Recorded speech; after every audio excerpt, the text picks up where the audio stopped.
ಮ್ಯಾಲೆ ಹತ್ತಬೇಕು. ನಮಗೆ ಇಷ್ಟ ನಾಲೆಜ್ ಐತಿ ಅದ್ರಾಗ ಇಷ್ಟು ಶೇರ್ ಮಾಡೋ, ನಮಗೆ ಇಷ್ಟು ನಾಲೆಜ್ ಕೊಟ್ಟನ್ ದೇವರು ಅದ್ರಾಗ ಇಷ್ಟು ಶೇರ್ ಮಾಡೋ. ಓಕೆ, ಸೊ ಅಂದ್ರೆ ನಾವು sir who you are is more important than what you have. ನಿಮ್ಮ ಕಡೆ ಏನೆಲ್ಲ ಇರ್ಬೋದು, ಬಟ್ ನೀವು ಯಾರು ಕೊಡೋ ಮನಸ್ಸಿರ್ಬೇಕಲ್ಲ.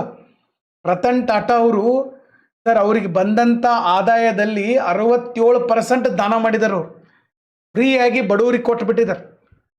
ಒಂದು ಮಾತು ಹೇಳ್ತೇನೆ ಸರ್, ಇನ್ನೊಬ್ಬರಿಗೆ ಕಷ್ಟದಲ್ಲಿದ್ದವ್ರಿಗೆ ಸಹಾಯ ಮಾಡಿ ಫ್ರೀಯಾಗಿ ಕೊಟ್ಟಂಥವ್ರಿಗೆ ಯಾರೂ ಬೀದಿಗೆ ಬಂದಿಲ್ಲ ಸರ್. ನಾ ಇನ್ನೊಬ್ಬರಿಗೆ ಸಹಾಯ ಮಾಡಿ ಬೀದಿಗೆ ಬನ್ನಿ ಅನ್ನುವಂಥ ಉದಾಹರಣೆಗಳು ದೇಶದಲ್ಲೆಲ್ಲ ಭೂಮಿ ಮೇಲೆ ಇಲ್ಲ.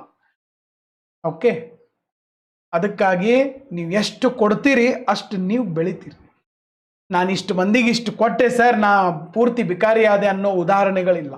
ಕೊಟ್ಟು ಕೆಟ್ಟವರಿಲ್ಲ, ಅದಕ್ಕೆ ಹೇಳ್ತಾರೆ ಹಿರಿಯರು. ಅದಕ್ಕಾಗಿ ಸರ್ ನಾವು ಇನ್ನೊಬ್ಬರಿಗೆ ಕೊಡೋ ಮನಸ್ಸಿರ್ಬೇಕು ನಮ್ಮ ಕಡೆ.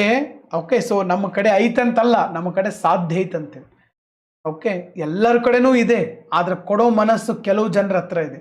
ಭಾರತದಲ್ಲಿ ಭಾಳ ಜನ ಮಲ್ಟಿ ಬಿಲಿಯನಿಯರ್ಗಳಿದ್ದಾರೆ. ಅದ್ರಾಗ ರತನ್ ಟಾಟಾ ಅವ್ರ ಥರ ಸರ್ ದಾನ ಮಾಡಿದಂಥವ್ರು ಬೆರಳೆಣಿಕೆ ಅಂತ. ಬೇರೆ ಬೇರೆ ಲಾಭಕ್ಕಾಗಿ ದಾನ ಮಾಡೋರು ಬೇರೆ, ಲಾಭರಹಿತವಾಗಿ ಎಡಗೈಗೆ ಬಲಗೈನಿಂದ ಕೊಟ್ಟಿದ್ದು ಎಡಗೈಗೆ ಗೊತ್ತಿಲ್ದಂಗೆ ಕೊಡೋರು ಕೆಲವು ಜನ. ಸೊ ಅದಕ್ಕಾಗಿ ಕೊಟ್ಟು ಕೆಟ್ಟವರಿಲ್ಲ.